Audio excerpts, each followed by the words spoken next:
Okay, so I was just going for a walk with my dog. Louis. That's his name, Louis. Now, there's a big, long story that I gotta tell. Apparently, the grandmother of all creation and Olivia Spirit have this big story they want me to tell. So, I'm making this video before we get into that video. I haven't even been able to finish the other story that I started because I just got done a 3-hour video with information relating to toys. Now I gotta do another video relating it to Olivia's story, because how do I put it?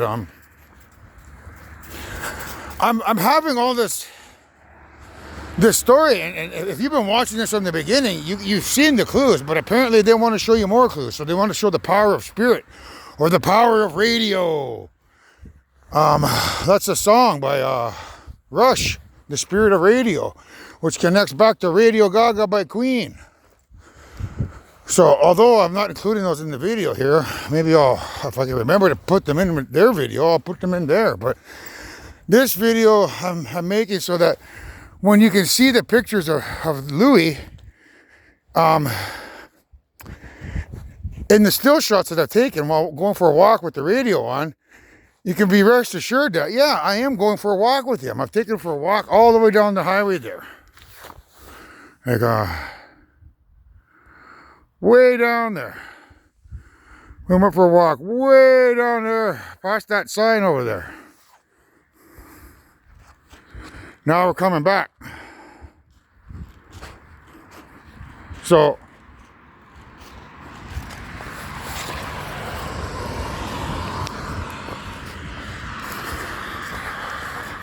this is part of, I'm assuming, Louis' plan. Because there was a song on the radio that told me he wanted to go for a walk down the road, but it wasn't really his plan. It was more or less grandmother's plan, or Olivia's spirit plan, to go for a walk so that I could put the radio on and show mankind the power of spirit. It's something that the AI can't show you. She's going to come here and, bring that damn tape over here. So the next video that I'm going to make for you, it's still not in the series that I want to make, but it's going to be put in with some evidence attached to the previous video. So I'm just moving along here, making this stuff up like the videos as I go along. I'm not making it up literally, but I'm the story that I'm being presented to you, it's being presented to me as I go along. Today, I had an objective today to get up and create a specific video for everyone. But the grandmother of all creation and Olivia had a different story to tell. They don't want me to tell the story that I wanted to tell because I have a specific way that I work. And I've already taken 300 pictures that I want to tell a story about. But those stories now have to go on the backside. It's like the part 1 of this series, I took 400 pictures. I want to talk about those pictures. But after I did part 1, they gave me part 2 and part 3. I think these other videos, or was it? I think number 3 is the one where they started compiling other stuff on top of my project plate. So the project that I initially started and talking about in Something New, part 1, I haven't even been able to finish that. And it's frustrating me because they keep compiling stuff on top of stuff that I want to complete. And that's not how I work. I don't work that way. So it's like the story that they're getting me to tell you is adding 2 parts, if not 3 parts, onto my plate of work that I don't want to talk about. I want to talk about my story and get that story out of the way and then talk about these stories. But because these stories are specific to time frames, like the timestamps at the bottom of the pictures, they want me to talk about those today. So now I gotta talk about these pictures that I've taken on this walk with the dog, with the radio on, because they're a spiritual message to Olivia Rodrigo to verify when I say she's the mother of all creation, she is the mother of all creation. Because apparently she's going to want some evidence, mankind's going to want some evidence. So that's what this story is about in the next episode. This is just a precursor to an introduction to this this next episode. So they got me to come outside here and take a picture of this sign because in Pan's Labyrinth, they said there'll be signs that mark her return. Pan's Labyrinth is about a girl who gets reborn on planet Earth during a dark time, which is basically about Armageddon. The girl born during the dark time is Olivia. And the sign is this sign in front of my house. So this is the sign that I took a picture of. What does it have to do with anything? Well, this sign has been up here for like 4 years now. So I had an original story on this account. I've since taken that story down and I've put up these other journal stories that you're now watching. I have a story on Facebook. On my Facebook, you can find the book that I'm trying to find a publisher for. I'm basically publishing all those pictures and putting them up on Facebook. My Instagram has my original story. The story that I tried to tell mankind through my Facebook and Instagram. So Instagram is basically a short condensed version of what's in the book. This one here has, if you go to this one here, you'll see the actual book with the drawings that I'm talking about. My Anthony Oliver Coggy is just like it's a journal. It's a way for me to journal my vision quest. So this is a journal. This has the book with all the scientific information in it. And this is the first draft of that book. Basically, I used the pictures plus the 2,200 characters to tell the story. This one here, I literally wrote like 1,600 pages of information in this book and took still shots of pictures of videos that I wanted you to watch as a way to open up your third eye, while also telling the story of what transpired in the house. But my Squarespace has run out, expired, because I don't have money, because I'm on welfare. So I don't know if this information is on there anymore. I'm going to go inside before I'll check and see if the information is still there, like I still have access to the account. Just because I haven't paid the account doesn't mean it's still not accessible. I might be able to access it in May when I get some money. And then I could upload this account again and you could have access to read that book there. So, what's in the book? Well, at that time I was under a great deal of stress because I was under the assumption that we were going to die in a black hole created through science. So there's a great deal of panic when I wrote that book, and nobody even read the damn thing, because why wouldn't people read the book? I mean, there's a goddamn billboard here. I mean, something must be going on to make people not read the billboard, because the billboard's been there for 4 years, 3 years maybe. So what does it mean? The book is Spirituality and Science, because science is spirituality.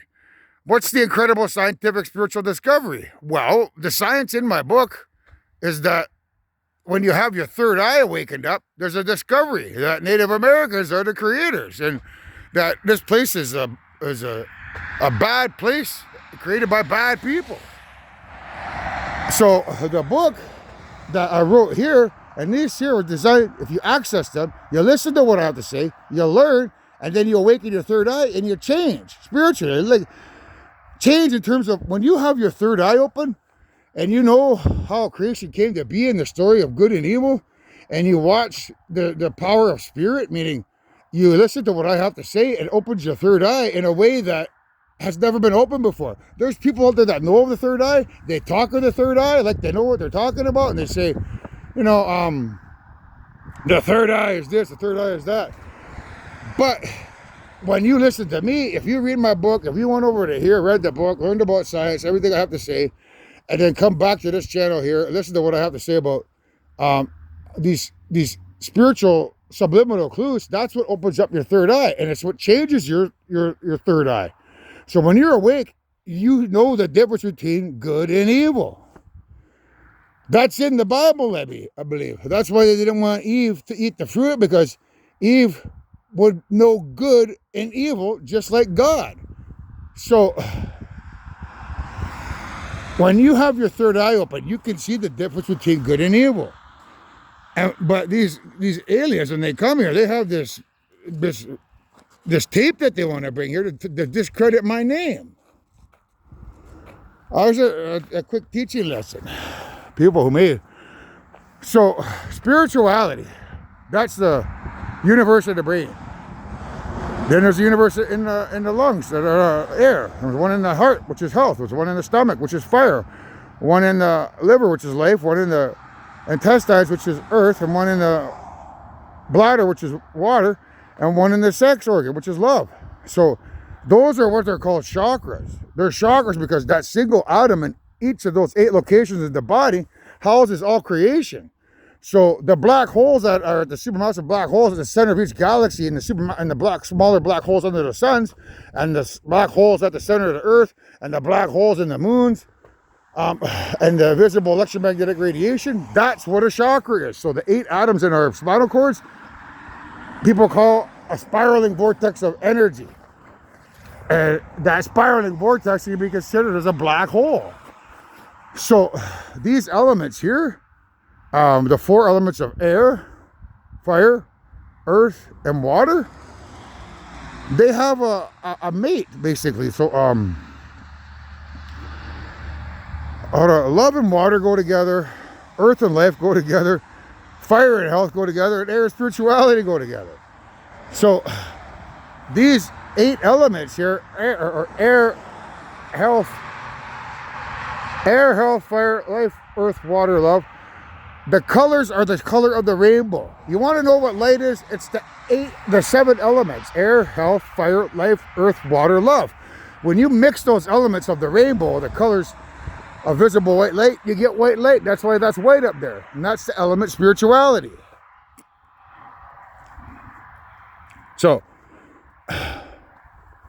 I haven't had time to create these type of videos to talk about the book because I'm too busy doing these third eye videos. But it's my expectation that people read the book. So I took a picture over here of the shed as well. That's in my next story. This is so in here is, I gotta put this light on. See how much. Why do I have the ultra wide lens on this thing? I don't know why that's on like that. There's an ultra wide lens. I don't remember using the ultra wide lens. I hope I can upload this to YouTube.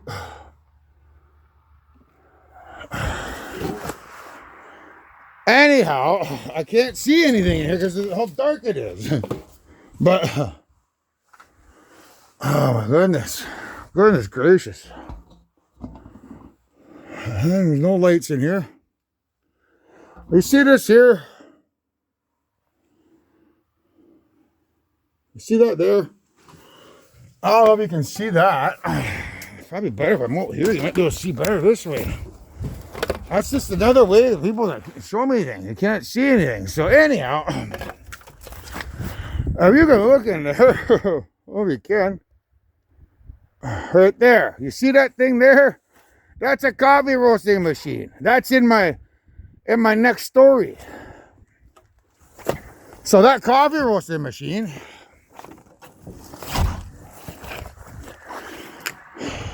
I bought 10 years ago.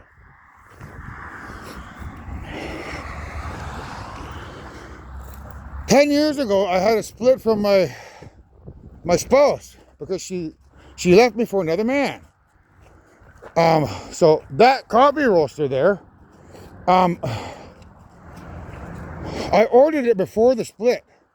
So I got it delivered the summer of the split. So she left me during the summer when I had the coffee machine here.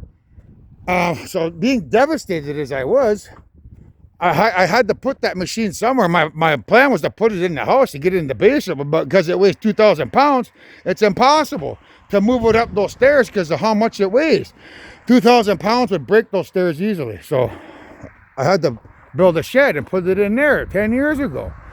So it's been sitting in that shed for 10 years. I haven't been able to finish the internal shed. Now that machine sits there. There's birds that fly in there every spring and make nests and, crap all over my coffee roasting machine. So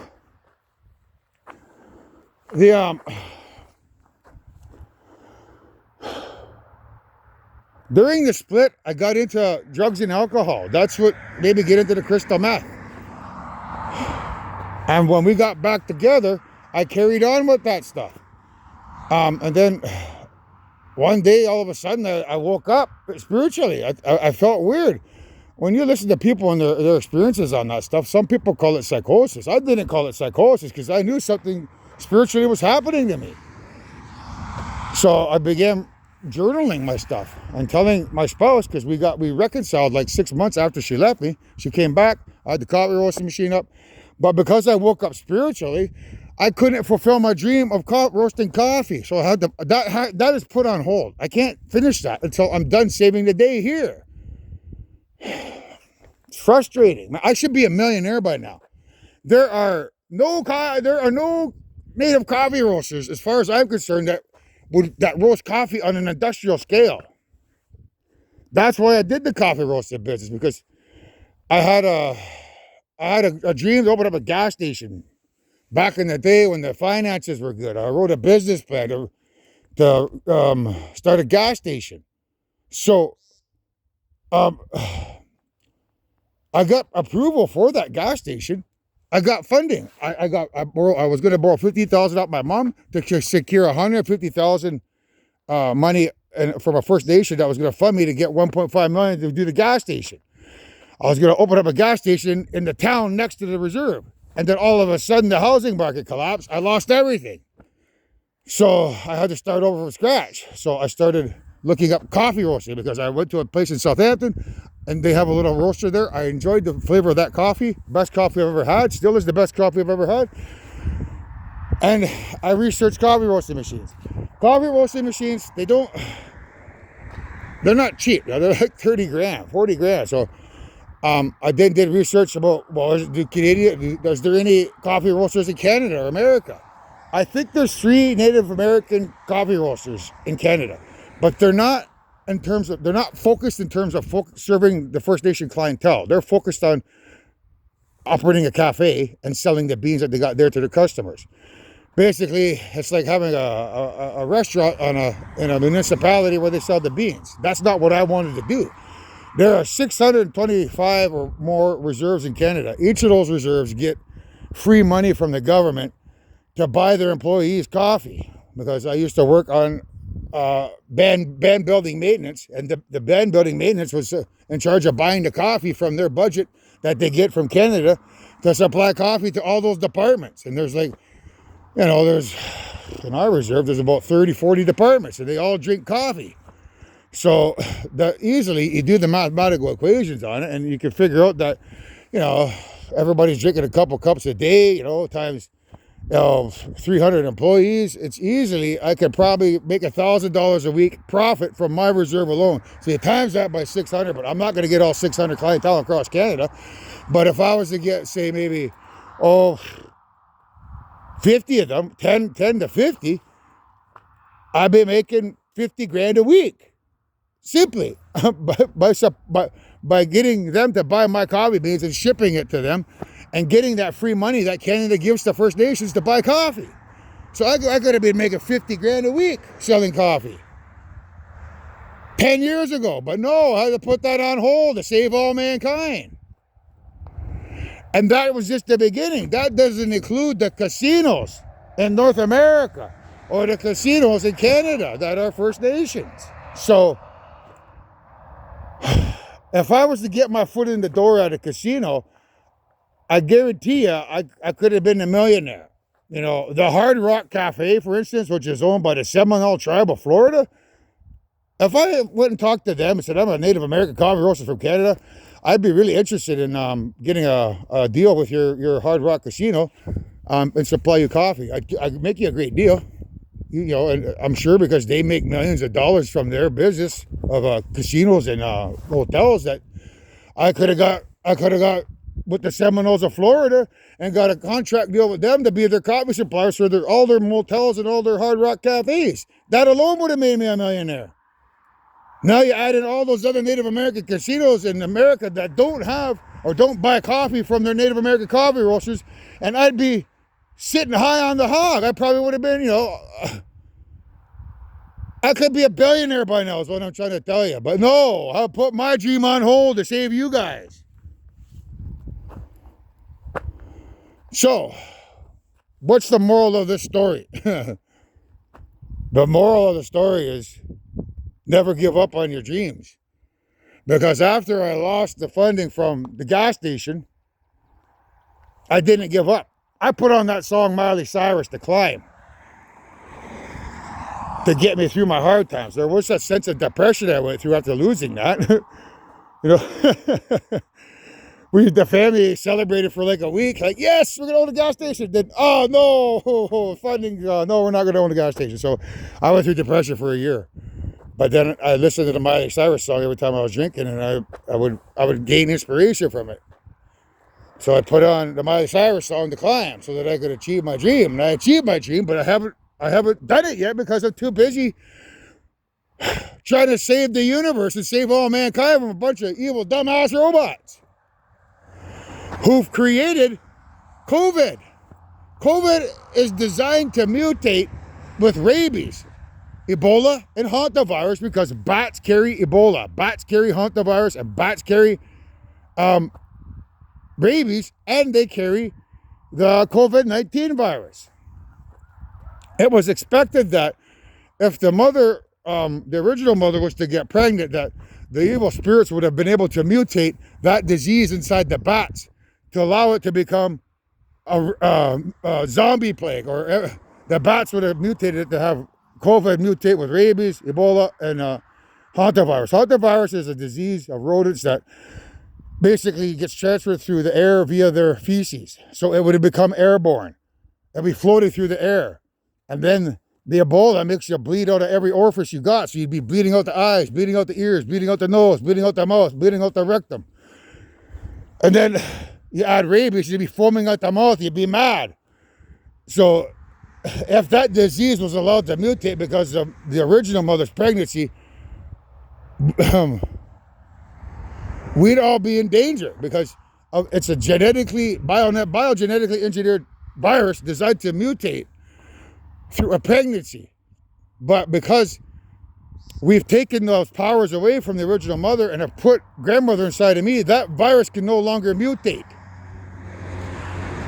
Even if she becomes pregnant, it won't mutate the virus. So we're safe from that for now. But it's still a virus that needs to be dealt with. And the only way that we can deal with that virus is through me. Because I'm the alpha and the omega, I can, once I'm 100% pure, they could create a vaccine based on my blood, which has 100% pure positive atoms in my body. So when you take those 100% pure positive atoms, that's a pure spirit. And you synthesize a vaccine from pure spirits. And the minute you synthesize that vaccine from my blood and those pure spirits of grandmother and grandfather, a vaccine can be created for COVID, to get rid of COVID. It can be created to get rid of rabies forever. It can be created to get rid of hantavirus, Ebola. I'm like a genie in a bottle. With my blood, when it's 100% pure, I can get rid of every sickness on planet Earth.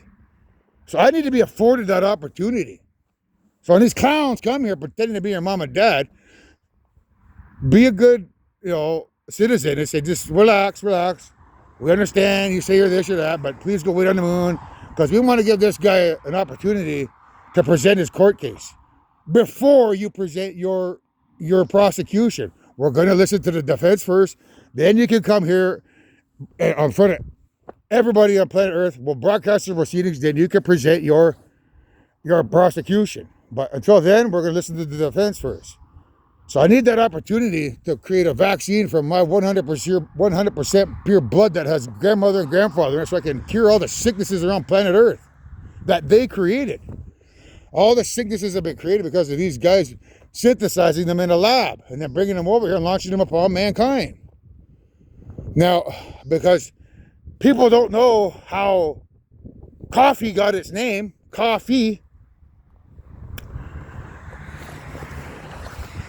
Coffee got its name because when I synthesized that virus that goes going to get rid of COVID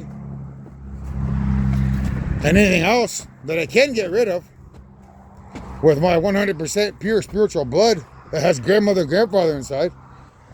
So when you synthesize a vaccine, you want to think of that vaccine as having good atoms inside of it. Those pure 100% atoms inside of it enter the bloodstream, and they go and there's like a spiritual battle inside our bodies. Those spirits are going to go attack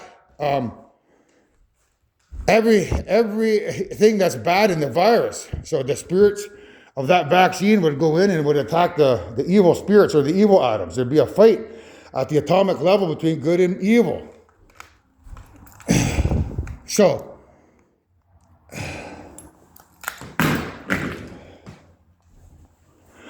the reason why they call coffee is there's a fee associated with me curing all of mankind's sickness. COVID, cough, like COUGH, cough. Really? I think it's Buddha. Coffee.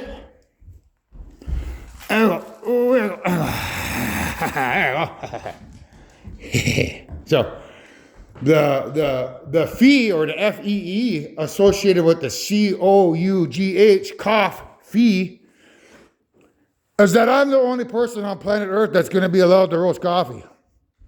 That's my dream. And I had to put my dream aside for the last 10 years to save you guys by providing you all this information. So when my time comes, and it will come, I'm going to open up a factory. I might buy that property across the road over there and build a big factory there. I have a plan to build a factory on the West Coast because I know there's Native American reservations on the West Coast that allow tankers, like tanker boats. So tanker boats can pull into those First Nations on the East Coast and West Coast. So when they pull into the East Coast and West Coast, those First Nations, I could transport the coffee from wherever it comes from, and because it's on the First Nations, do not have to pay the taxes, and that helps me out. So by not paying the taxes, I could transport that savings onto you, the consumer. So I could roast a lot more coffee at a lot lower prices, but still make a lot more money because I'm roasting coffee for the entire planet. Now, because I'm roasting coffee for the entire planet, there's this thing called fair trade coffee, where apparently the farmers that joined this fair trade initiative, instead of getting paid $1 a pound for their coffee, they get paid $1.25 a pound. Wow, now that's really fair, right? Give them 25% more. No, it isn't. Fair to me means when I roast coffee back in the day, my plan was that I buy it at $2 a pound and sell it for $10 a pound. That's a markup of $8.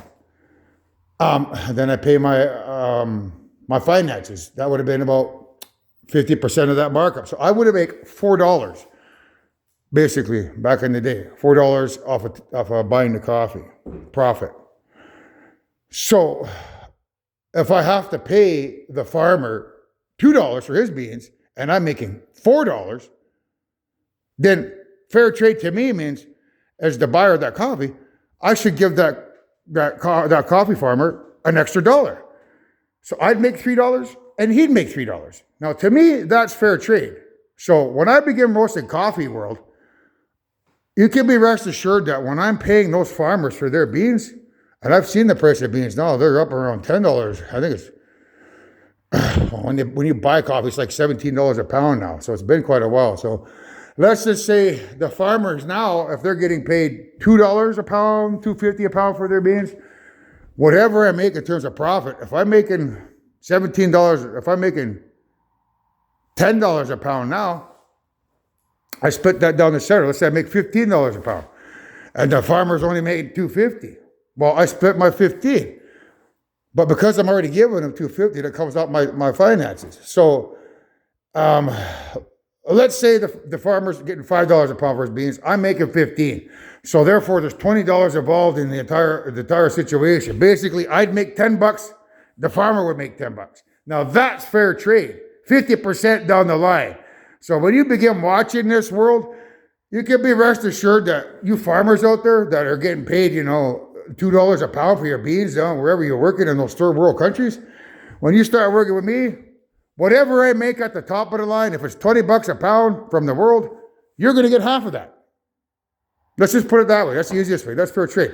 So if I sell my beans for 20 bucks a pound, farmers, you're going to be rest assured that you're going to make 10 bucks a pound for your beans. That's fair trade, world. And that's my gift to you, farmers. Because to me, that seems fair and equal. That's fair trade. Not giving the guy 25 cents more on a dollar a pound of coffee when he has a family to feed and stuff like that. That's not fair, man. So, remember that. I can cure sickness with my blood, and only me. And because I didn't, because I prevented, COVID from mutating, I've saved you from, it going with rabies, but there's still a danger that it can still mutate. Just because the mother didn't have the baby doesn't mean that the virus can't mutate over time. There's still a threat of it mutating. So I need to be afforded that opportunity. I need to be afforded the opportunity in 2027 to run, exercise, purify my blood so that the scientists can create a vaccine for my blood. And that's another way that I can prove that I'm the creator and not them, because only my blood can create a vaccine to cure COVID and all these other viruses out there. If you ask the aliens to try to do the same, it won't work. It might work because if they got nanobots in their blood, then they might be able to do something, but no. If you create a vaccine for my blood, you can look at it through a microscope and you'd probably be able to see the difference. So that's what's going on. And so that's another way to prove that I'm the creator. So please afford me the opportunity to prove that I can create a vaccine for my blood with my 100% pure atoms. And as I said before, the fee or cough fee, or the fee associated with getting rid of COVID, which is a lung disease or cough, is me being the only coffee roaster on planet Earth, so that I can bring fair trade to those third world countries that are getting the shaft from us average consumers and all the middlemen out there. Now, so once we get rid of oil, the number one traded commodity on the planet is going to be coffee, owned by me and Miss Olivia Rodrigo, your new mother.